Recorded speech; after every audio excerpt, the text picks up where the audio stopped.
जाई छी हमरा देखो किया शरमाई छी हमरा देखो किया शरमाई छी ये तोरा टोला कनी त दिन जाई छी हमरा देखो किया शरमाई छी छौरा जैसी भी बाला लौट गेलो कात में छौरा जैसी भी बाला लौट गेलो कात में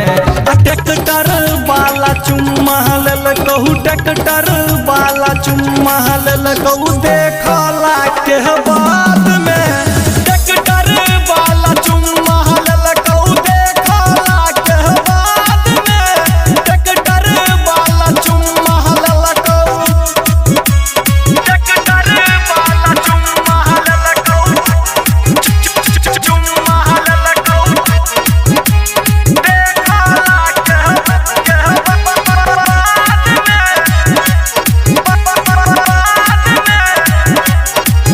रास्ता में चले छोरी सबसे अगारी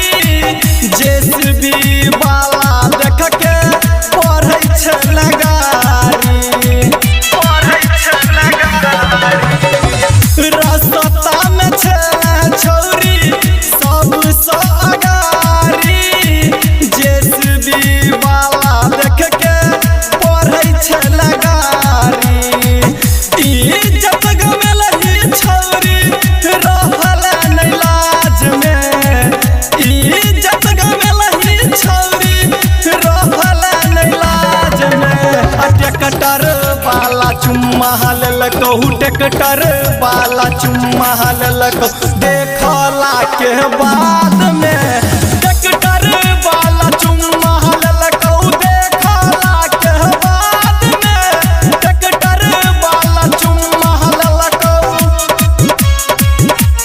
ट्रैक्टर वाला चुम्मा लेल कहू चुम्मा लेल कहू देखला के बाद में Recording by Ujala Music, Raghopur Sakri. Pankaj राजा रोशन करै छलौ पाछा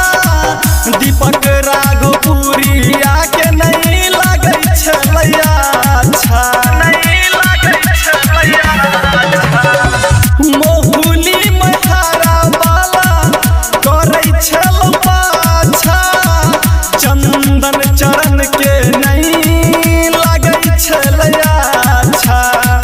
हमरा न देबही त छौरी हला देबो साथ में